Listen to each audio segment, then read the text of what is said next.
The freeze cracker is totally not racist, by the way. Freeze cracker! But anyway, this is the Mississippi King welcoming y'all back to more Let's Play Mega Man 7, and in this episode, we're taking on Burst Man. One thing I feel I should have mentioned about the stage select theme, it seems to be a remix of the Mega Man 5 stage select theme. You can listen for yourself and compare the two if you want, but they sound pretty similar to me. I only recently found out about that little tidbit. But one thing I also should have mentioned about Freeze Man, the good point about him is apparently that he's a perfectionist. As a perfectionist myself, I disagree. I don't think that is a good point. Being a perfectionist is why it took me so many years to release my first video on this channel. And it's probably stifled my ability to become better more than it's helped, but I digress. That's neither here nor there. I don't want this to get too personal or anything. Another thing I should mention is that the good point, the quote-unquote good point about Cloudman is that he's a couch potato. I didn't write this crap, okay? So it's like, what? I don't think being a couch potato is a good thing, but I'm not the one who wrote this crap. And the bad point about him is that he can't wear shoes. Again, what? Was that a good point or a bad point? That is just weird. Like, I don't see how that's a bad point or a good point. Oh, whatever. But he also dislikes lightning rods. It's like, dude, you are a lightning rod! Or you have one attached to you, does that mean you don't like... What is with this? Plus, he attacks using lightning. Who comes up with this crap, I have to wonder. And of course, Junkman likes junk food, ha ha. And a bad point about, you-know-who, Burst Man, that is that he's happy-go-lucky. Okay. And the good point is that he's optimistic. What?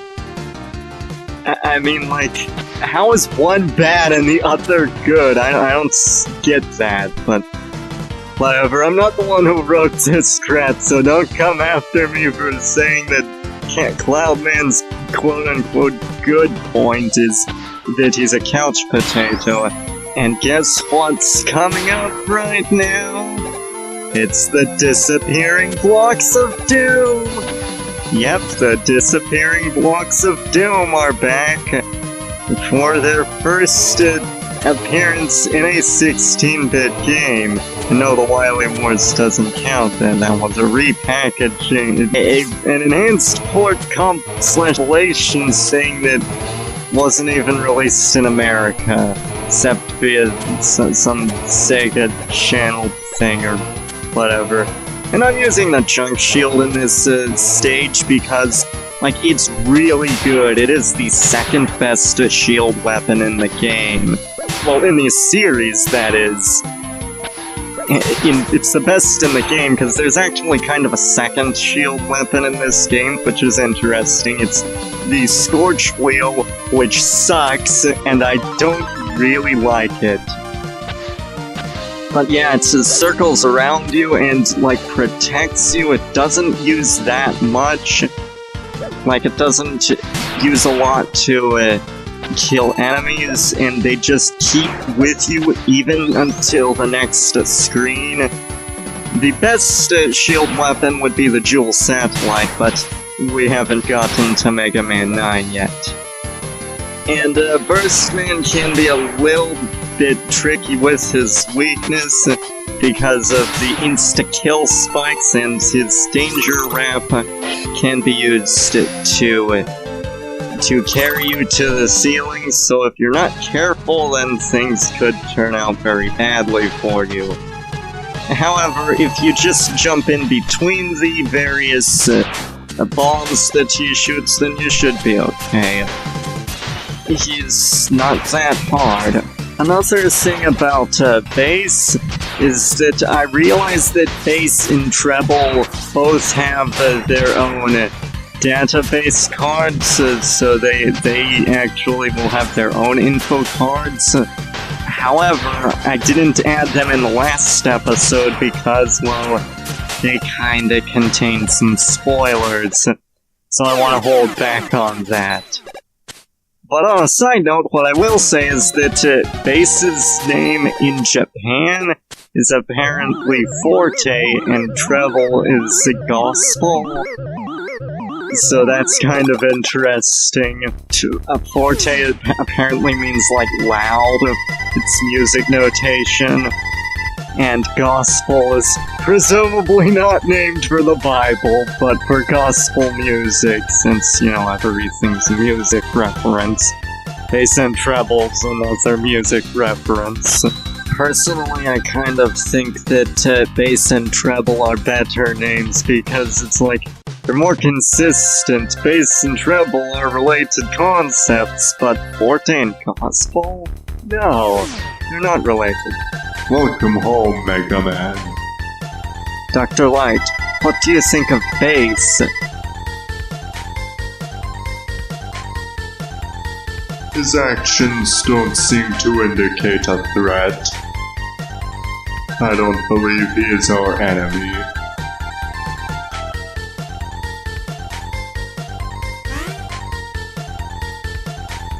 What is this? Willy is attacking the robot museum. You must leave now, Mega Man. Robot museum? Robot museum? Let that sink in. Let's just put all these disabled robots on display that were once dangerous weapons. Nothing bad can come of that. But listen to the music, it actually has a remix of Gutsman's stage, Snake Man's stage, and Heat Man's stage. That's pretty cool, I must admit. I like that. And there are some familiar robot masters in the cases that we have bought. It's like, yeah, sure, nothing can go wrong from just, like, putting all these robots on display for, like, the world to see. What did I tell you? There's Willy running off with Gutsman. On a side note, what is your deal, Willy? You're obsessed with Gutsman. Leave the poor fellow alone. He did not ask for you to keep reusing him. And one thing about the mid-boss here is that he's actually weak to the danger wrap. It's like a lot of people seem to think he's weak to the Thunderbolt, but no, the danger wrap does more damage. It is his weakness. Like I once read on a wiki that you can't damage him with the danger wrap while his head is on, which is false! I demonstrated it to be false! Mega Man, it's a disaster!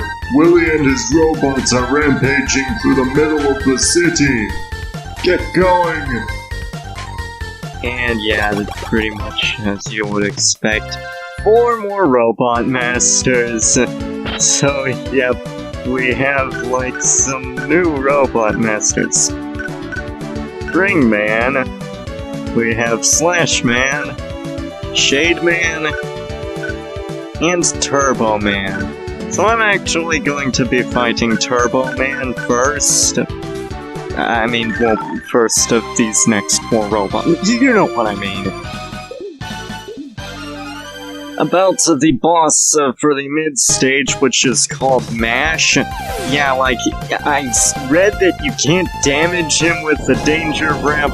Like, while his head is on, you can't damage him. That is false! It's not true. I have demonstrated it to be false.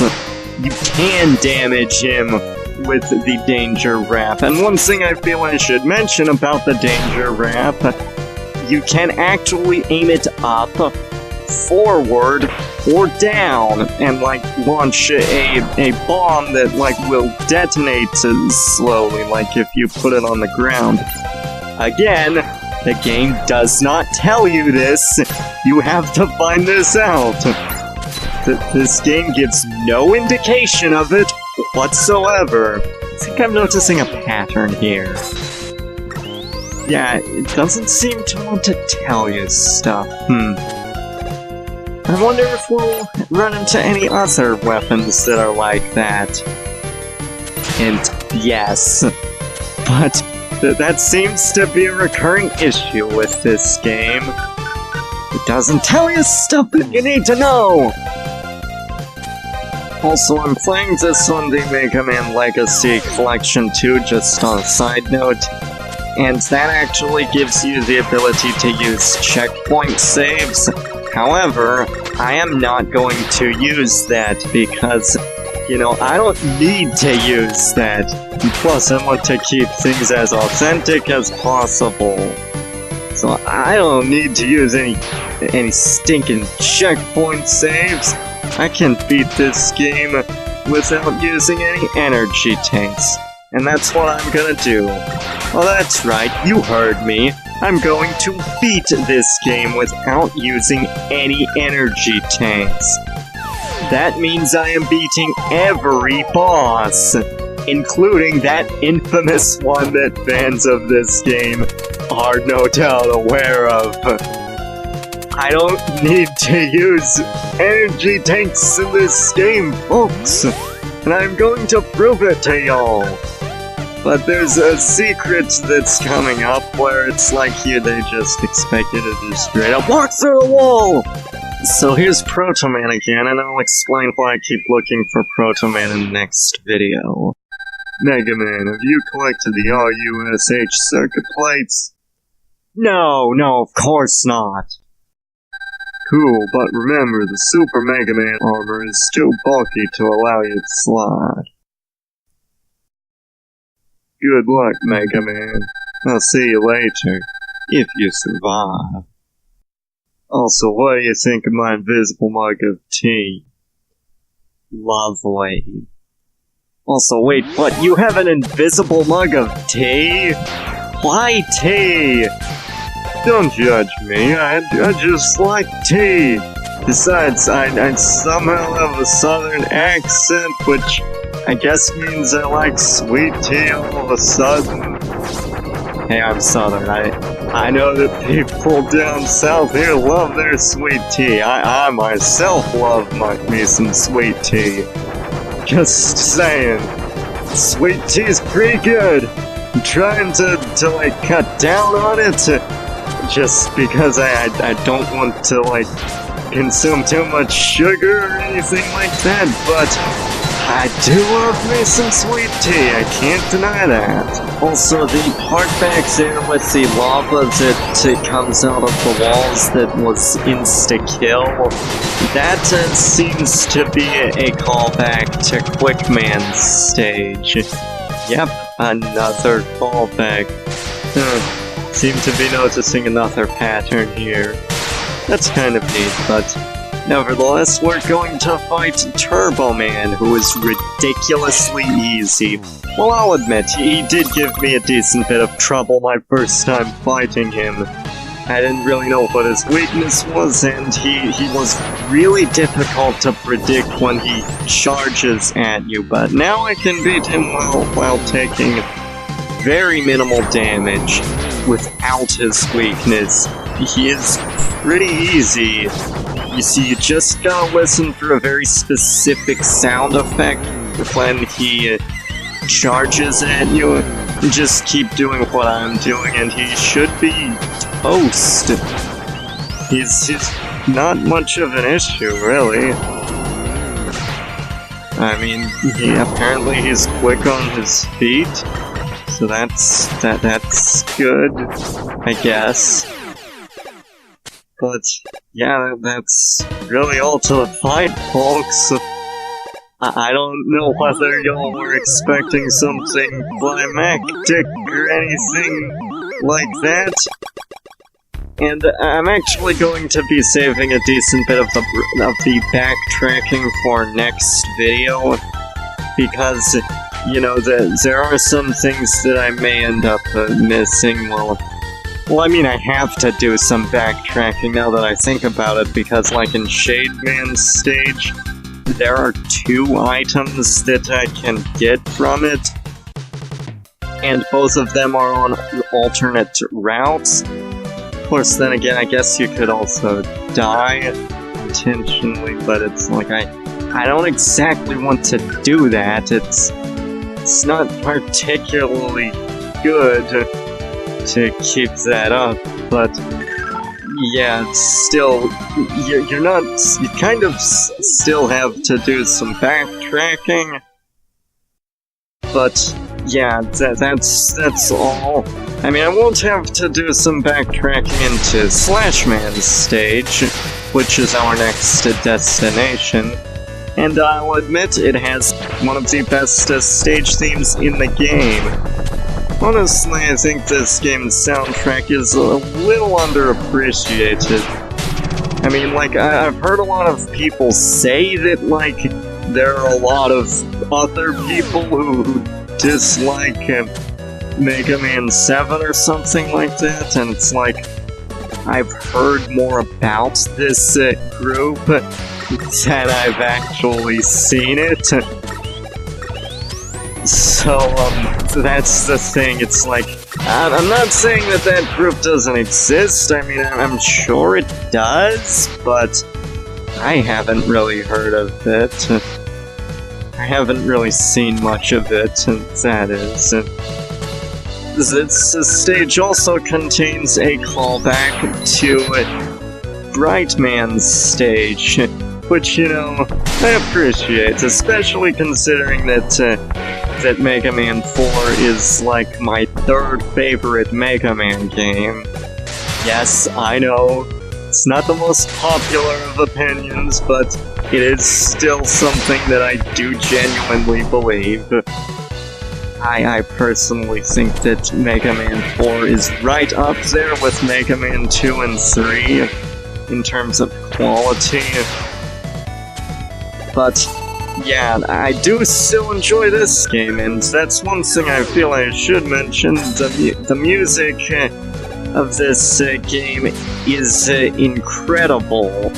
It's not, I don't know if I'd say it's the best in the series, but it's a Mega Man soundtrack. You know it's gotta be good. And one thing that is in this game that I genuinely do not like is that in this game, Rush can actually get hit when you summon him. That may not sound like a big deal, but basically what that means is that when he gets hit, he disappears. Like, he just goes away, like, just like that. You could be riding Rush Jet over a bottomless pit, and if Rush takes a hit, then he just simply vanishes and disappears, and you're sent plummeting into the bottomless pit. That leads to some cheap deaths, and I hate that. One thing about the Scorch Wheel that isn't mentioned is that you can actually hold the button down and hold on to it longer, but it's not a great weapon, I find. And here we're actually using it to become arsonists! We just burnt down a forest! Oh my god, it's the forest fire! Okay, in all seriousness, the Scorch Wheel, you can actually hold down the button to keep it for longer. And they do not tell you this. Once again. I think I'm noticing a pattern here. This game has a nasty habit of not telling you important things. So here's Beat. You can actually free him, and what he does is different from Mega Man 5 and 6, because in this game, he can't attack enemies. Instead, if you fall into a bottomless pit, he'll save you and you can move around for a bit. You can have up to 4 beat calls, and by freeing him, I got all 4. So yeah, that can come in handy, but it's not as good as it was in Mega Man 5. Oh, and you can also access a shop in this game. Now, I haven't been accessing it myself because, like, I haven't really been needing to do so, because I can just find all of the power-ups and whatnot. And the thing with that is that, like, the game does not tell you that there is a shop. Nowhere! Like, I think the original instruction manual tells you about this, but I haven't exactly got that with me, so gee. That seems to be a recurring theme with this game. But apparently Splash Man is actually sticky-fingered. That's his bad point. I looked that up because it's a phrase that I have never heard before.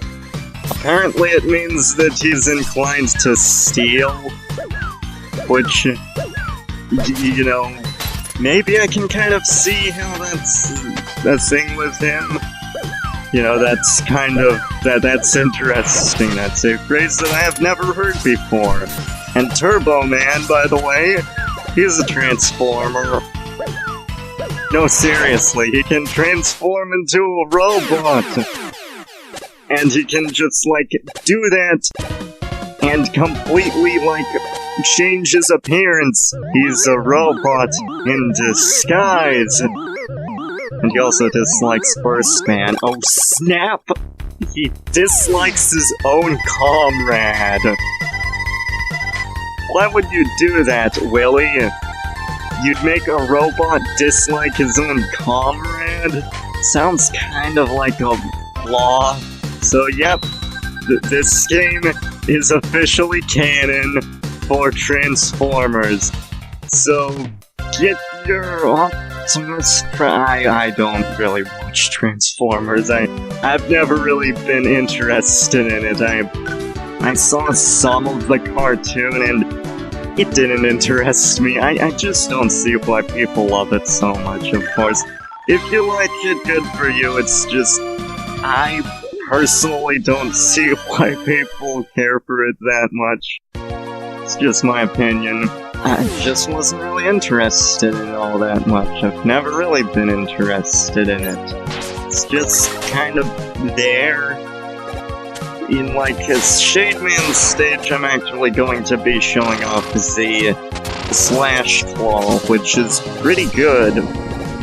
It's kind of short-ranged, but nevertheless, it is still much better than a lot of other short-range weapons in the series. I mean, I'm looking at you, top spin, charge kick, crap like that.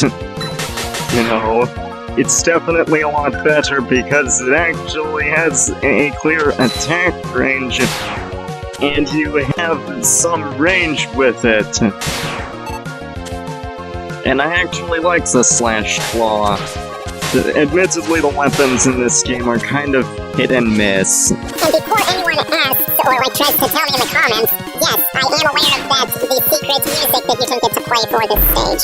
And I know how to do it too.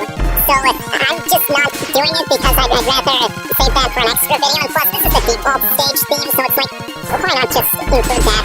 It's how it's meant to be experienced, so I mean, I'll show it off the other things, the other stage theme in an extra video. Not the next video, but because I'm not going to be showing off in this playthrough, I'm just going to, like, show it through another playthrough where I just do that. Like, I'm not going to record all of these things and, like, play through the entire game and record that just to show you all, but I will, like, get to that point off screen and then show that off. I'm probably gonna have to speed this crap up, and I figured as much, but here are some interesting nice things. Here's a one-up that I can't get, except you actually can. Not with Rush Coil, though. So, let's actually try it with Rush Jet. This can actually grant us that, and I don't think that's how they intend you to get it. But it's like, seriously, this stage is pretty good, I must admit. I mean, I'd say this Mega Man game, that Mega Man 7 is actually in my top 5 Mega Man games. Of course, I wouldn't say it's like quite on the same level as like Mega Man 2, 3, or 4, but to be honest, I'm kind of torn between like whether this or Mega Man 9 is my 4th favorite. This is either number 4 or number 5, so I'm not sure. here you can use the rush search in order to find something. So just use rush search here and you can find some, or, rush could get damaged by these parts. Seriously, that's annoying, but you can find the energy balancer here. So it does the same thing that it did in Mega Man 6, so I'm not really gonna explain that. You can watch my Mega Man 6 LP if you don't get it, but yeah, that's it. Darn, I was careless. I feel so stupid to have been defeated so easily. Maybe I should just give up and leave Willy to you. No, we are a team. Dr. Light will be glad to fix you up. Thanks. I'm glad I can have a friend like you I can count on. Fighting Willy is not Forte's forte. That's my forte. But yeah, Shademan's apparent bad point is lazy employees. How is that his fault if his employees are lazy? Of course, then again, I guess he is the one who hired them, but still, I don't think he would have hired them had he known that they were lazy. Like, how's he supposed to know about that? I mean, I guess he could fire them, but seriously, I don't see how that is his problem. Also, I died a lot off screen glitches. I edited that stuff out. I do not want to show that crap because it's no good. But yeah, Shademan is actually a very simple fight. I died a lot off screens, though y'all may think otherwise, but no, he's ridiculously easy. You just want to slide to avoid his grabby attack when he can grab you and drain your health and refill his own health. Seriously, that's annoying. Shademan is history. This video is kind of long, so I mean, I guess after this fight I'll have to call it quits. I mean, I don't want any of the videos to get over half an hour long, because that would be... Well, I don't want to make my videos particularly long. I want them to be relatively short and digestible, less than a half hour. But when we beat Shademan, we get the Noise Crush, which is a decent weapon. It's not the best in the game, but it's serviceable. It gets the job done. That's pretty much all I have to say about it. You can use it to bounce it off walls and, like, charge it to fire it again. And that's about it. So, see y'all next time. This is the Mississippi King, signing out. And in the next episode, we'll take on Springman and do a great deal of backtracking to get the things we missed.